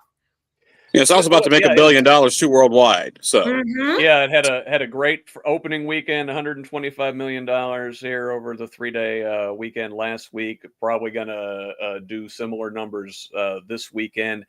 You said something great there, Tracie, that politics is downstream of culture, right? And if a movie like this, captures the zeitgeist and changes the culture to value kindness and empathy and doing the right thing and truth, justice, and the American way, right? If the culture changes in that direction, that does affect the MAGA agenda. That does affect the politics downstream. And it baffles me, I think, that people on the right are upset by this. Like, Superman hasn't always been woke, right? Yes, that's the funny thing about this. This was a pretty garden variety Superman. Yeah, I mean, ignoring all the dark Superman shit, which is awful. Like, it's Superman getting out there, being goofy, being Superman. The same Superman we've known all these years. He hasn't changed a bit. They have. Right. And well, Abdul, you're a comic book guy. Do you get into the history of them at all? We know, yeah. So Superman was created by a couple of Jewish kids in the 30s. Exactly. When all that nonsense was going on and started to take place here. My thing is this: what I always loved about Superman's character wasn't so much it was his character, not so much his powers and abilities. He was a good guy, a decent guy. Back in the 50s, he was a very flat character. In the 80s, they kind of humanized him a little bit more, made him a little bit less powerful. But the one thing I really loved in Superman, the movie, the current version, was, not to spoil it, the Lex Luthor superhero character who he invented was actually out of the book, because that was actually Bizarro. Because in the 1980s remake of the Superman myth and genre, Lex Luthor gets a sample of Superman's hair and grows Bizarro out of it. And now that Bizarro, speaks in me happy and be here. Sound like Master Yoda talking most of the time. but that was sort of the whole thing. So I thought that was an interesting. There are lots of Easter eggs in there, and that part that part is like, wow, okay, that was pretty darn good. One thing well, go ahead, Tracie. One thing that we, my husband as a super comic book geek too, and we were digging into this. And one thing that we were kicking around a little bit was the idea of wondering whether Superman's creators, how much they were influenced by Nietzsche's Übermensch and created Superman as a counterpoint to the ideas that Hitler was using when he appropriated Nietzsche for his agenda. So did they create a Superman who embodied the antithesis of what Hitler believed a Superman to be? Oh, like, this is what an Übermensch really is, right? That's somebody who stands up for truth and kindness. Yeah, I hadn't looked at it that way. Well, I know, in addition to being created by a couple of Jewish teenagers in the 30s, the whole Superman story is very Jewish coded. In a time when Jews in this country were discriminated against, and obviously, the rest of the world, we know what was going on in Europe at that time. But what his Kryptonian name is Kal-El, right? El means God in Hebrew. His origin story is, that's the Moses story, basically, right? He tried to basket for a rocket ship. Yeah, exactly. And he's very much like the Samson in his own ways too. In the 40s, they used Superman for ads and such, and he was very woke. And he said, "Don't be mean to immigrants and don't be mean to other people." That's what they used him for. There is this great poster, and I'm sure we've all seen it floating around on social media, and it's like Superman with a bunch of kids standing around. He's telling them to keep their school all American. He says, like the U.S., their school is made up of people from different genders, races, and religions. And he states that anyone who hates or discriminates against people based on their race or religion is un-American. That thing came out in 1949. Yep. Before Brown versus Board even came down. Superman was talking about school desegregation before the Supreme Court was. And it was also don't forget too. It was also during the Cold War and the McCarthyism and the whole 9 yards, which was going on back then as well. Yeah, so he's standing up to that in real time. Just like we talked about earlier, how you could draw parallels straight from the McCarthy era to the Trump era. Superman's been there the whole time too, standing up for the other side of things. And it's basically his Superman's motto. Circle. Superman's motto is plain and simple: don't be an asshole. It's that simple. Yep. Right, but treat people kindly and don't be a dick. Like I can't boil this out any more than that. That's the thing, right? Like, why are these such hard concepts all of a sudden? I miss when that was just sort of how you did. You know what I found interesting about the movie, and one particular small thing, the way they presented his parents. Now, as a Midwesterner, I was like, yeah. But I found it interesting that they were there. It wasn't some of the representations you've seen of his parents in previous iterations where they're, younger and hipper. They made, I feel like this was a deliberate choice on the part of the director to present them as a people out of time, timeless values of kindness, of heartlandness, traditional Midwestern heartland values. I think they're making a statement with that those are still here. They're not going away, and they'll be there when you need them, which I found really a hopeful way of presenting it. Yes, and contrast that with the Lex Luthor character, who is, a tech mogul, basically. Mm-hmm. I mean, I see Elon Musk. Like it was not subtle. I mean, Lex Luthor is Elon Musk. Actually, Lex Luthor is Hank McCoy from the X-Men movies. Or like an amalgamation of Elon Musk and Peter Thiel. There you go. What was the name of the surveillance and defense contracting company? It makes me crazy that they named it that, because it's so open. Palantirs are seeing eye stones that are used for nefarious purposes for Sauron to peek at what everybody's doing in Lord of the Rings. Right, but then there's a Luthor's character has his own defense contracting firm in the movie, and I forget what it's called. It does start with a P.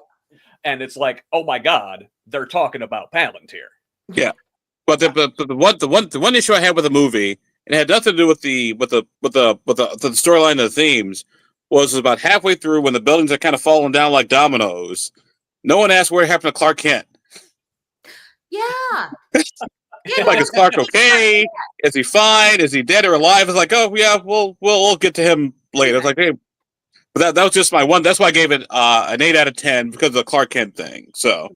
Oh, like the people at the Daily Planet. Yeah, I mean, obviously Lois knows. Spoiler alert, in this movie, it's not a secret. Lois knows that Clark is Superman, and they're, dating and trying to make it work. Which is, an interesting kind of dynamic that I don't think we've seen before in a Superman movie. No, I love that piece of it. But in the book, they've been dating for years, and actually in the book they were married. Oh, yeah. And remember, too, this movie was finalized. It was done last year before any of the things going on now were going on. So we made, like the troll farms, without being too much of a spoiler, like a government imprisoning people it doesn't like. Those things were done before any of that actually happened. So, well, I mean, it was definitely heading that way, right? I mean, let's see, Elon Musk bought Twitter in 2022, I think. So, I mean, that whole rage farming thing was been going on that long it's been going on before then, but specifically with Musk and the way he weaponized Twitter over the last couple of years. And I miss it's just really timely. What about the dynamic between the two countries in the movie? So a big part of the plot is that Superman is basically in trouble with the government for going around them and stopping a ally of the United States who was more technologically advanced from invading a smaller, technologically, primitive, I guess, country. I mean, Actually, that's actually a storyline from the Superman Justice League series. Because there's when Batman left the Justice League to go form Batman and the Outsiders back in the '80s, there was an invasion. One country invaded another, and the Justice League wanted to do something about it, but the government said no, you can't. And Batman was like, "I'm an independent agent. Screw this noise. I'm going to go do whatever." And that's always been sort of this constant theme in the DC universe, less in the Marvel universe. In the DC universe, has been okay. If Superman's got all these powers and abilities, why doesn't he use it to stop wars, to do this, to do this, to do this? And if you go back to the original Superman movie from 1978, Marlon Brando, the Godfather, basically tells Christopher Reeve, "Do not interfere with the course of human history. Yes, you can do things," and blah blah blah blah.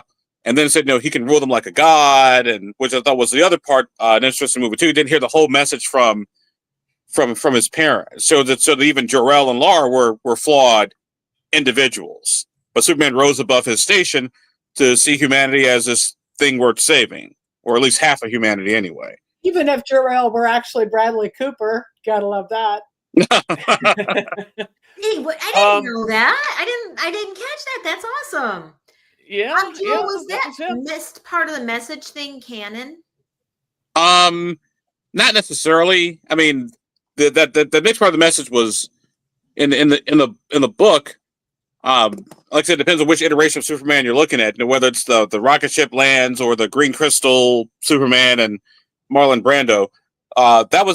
That's not canon, but it's been a new part of the series. Now, also please note, DC does a series called Elseworlds, where they take like a little change in a superhero's history and totally, turn him or her around, because they did several of them where Superman actually became a dictator of the universe, but he was a benevolent dictator of his own thing. So yes and no, if that answers your question.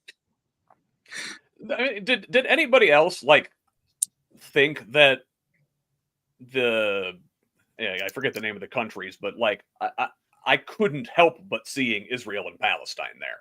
I mean, you say this is from a previous Superman comic, but boy, that looks really timely. And as they were making the movie, all that stuff's going on. It's Israel, Palestine, pick two nations, Sub-Saharan Africa, Southeast Asia, Russia, Ukraine. Mm-hmm. I'm sure there's plenty of world conflicts that you could pick from to do this.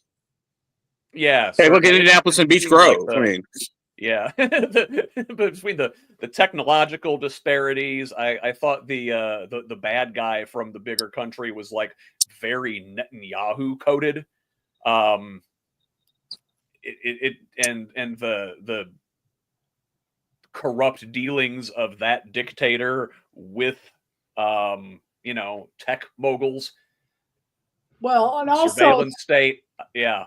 Russia's not supposed to be our ally, for that analogy. Russia's not supposed to be our ally, and yet right now we're acting like Russia's our ally. So yeah, it's interesting to me, because I didn't code that as Palestine and Israel. I coded that more as Russia and Ukraine, despite the fact that it was really clear that the country of Jaranpur was intended to be a more brown-skinned Muslim country. That's interesting. It kind of makes a lot of the fact that dictator and those two political figures kind of occupied the same space in this conversation says a lot about what Netanyahu and Putin have in common. So, we only got a couple minutes here. I wanted to make sure everybody gets a chance to tell everybody where to find them and whatnot before we get to that real quick. Abdul, you said 8 out of 10. What's everybody give the movie? And should folks go see it? Oh, definitely go see it. And on the big screen and in IMAX. Yeah, I definitely say to go see it. And I'd say, 8 out of 10. I think that's fair. I'm going to give it a 10 out of 10. Not because it was the best movie I ever saw in my life, but it was just so refreshing to have this set of values reinforced. And also, my kids have fun. So. And yeah, I liked it a lot too. I actually thought it was kind of overhyped. I was expecting more from it, but it was still really good. Solid movie. And yeah, I do like the themes and the values that it portrays. I guess I'm a harsh grader. I'm going to give it a 7 out of 10, but it's a good movie, worth seeing. Saw it in 3D. If you can, see it in the 3D or the IMAX. So here's the question. Who played the better Lex Luthor? Gene Hackman, Kevin Spacey? Gene Hackman. Oh. Easy. Done. Move on. I kind of like the new guy. I really think he embodies that kind of slimy, business first kind of guy. And like, do you remember Magnolia and Tom Cruise's character in that movie? He's like a manfluencer kind of guy. I don't know. I could not unsee like Tom Cruise's character in Magnolia as Lex Luthor in this movie. My husband said the same thing. He kept saying Tom Cruise about this guy. There's something cruisy about him. Yeah, yes. I couldn't figure it out because I didn't get that at all. But we both felt that this particular version of Luthor, some of the earlier iterations of Luthor, they give him some redemptive qualities or some certain charm. That this one, they just made him straight out sleazy and awful, and that's nice because it's a very traditional villain. And then I competent and ruthless. Yes. You see, but actually, Luthor did have a redeeming quality in the sense that why are people looking up to this alien, for hope and inspiration when we need to look at ourselves as human beings. So that I thought was an interesting twist. Yeah, and you know what? This is going to be. You can see them setting up for more movies down the line in this universe. And I'm excited to see where it goes. I've not been a comic book movie guy, but I'm getting there. So let's wrap this thing up. I wanted to give everybody a chance to say goodbye to the good people and tell them where they can find them. Abdul, where can the people find your work? IndiePolitics.org, right there on the little label thing is where you find most of my work. We do stories on state government, mostly Indianapolis, Central Indiana, but something happens in Fort Wayne, Evansville, Gary, or Terre Haute, where we're always happy to write about it. We also do a little news, and it's all open source. It's all free. But I do a publication called The Cheat Sheet, which is all the gossip, rumor, and blatant political innuendo that has a 90%. I did an analysis, has a 90% chance of being right most of the time, which is kind of scary and kind of frightening. And by the way, our next cheat sheet, we got some more information coming out on Diego Morales, which will also be fun and interesting. And let's put it this way: it'll be "I told you so." Is what that will be. I told you people this was going to happen, and people said I was wrong. Abdul, where is it? Like I told you this would happen, and so now it actually is.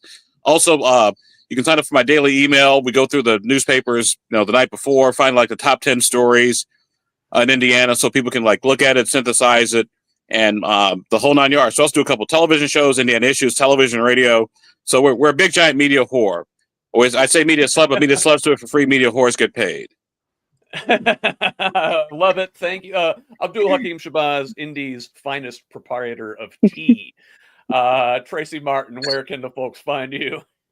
So I host a podcast called Bluer by the Lake that you can find on Substack, bluerbythelake.substack.com. We cover, we just got off the ground. We cover blue-facing issues specific to Northwest Indiana. We're hoping to kind of fill in some of those media coverage gaps and the media desert that we've got developing up here.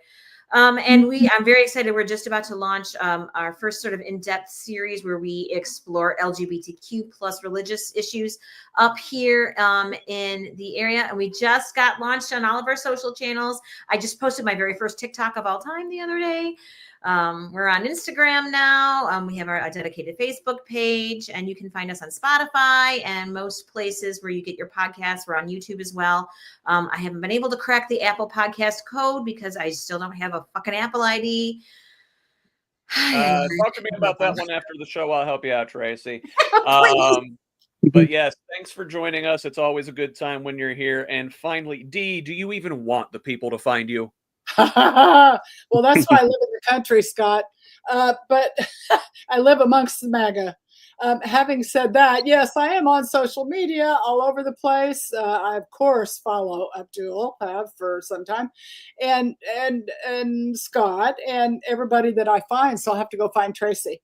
Also on Facebook, etc. And you of course will find me at most Democratic functions in Monroe County and in Bloomington. But let me just say that when I was a kid, this is July the 20th. On July the 20th of 1969, I was a kid sitting in a state park with a black and white TV about that big, watching Neil Armstrong step foot onto the moon.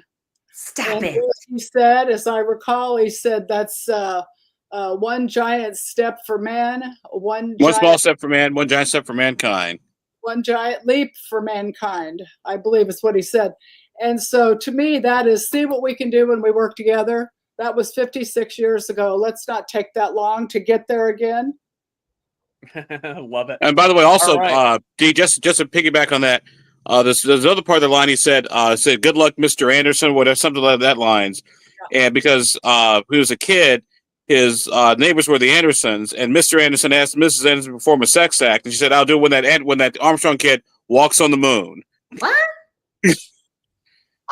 No. I am today years old when I'm finding this out. I've got to look more into this. I'm Googling the shit out of that when I get off this call. Abdul! Yep. All right. Well, hey, everybody's got a project for the rest of your Sunday afternoon. Yeah, right? But Jesus. for now, on behalf of my panelists, Abdul-Hakim Shabazz, Tracie Martin, and Dee Owens, I am Scott Aaron Rogers. This has been Who's Left This Week. Until next time, love each other, Indiana. Bye.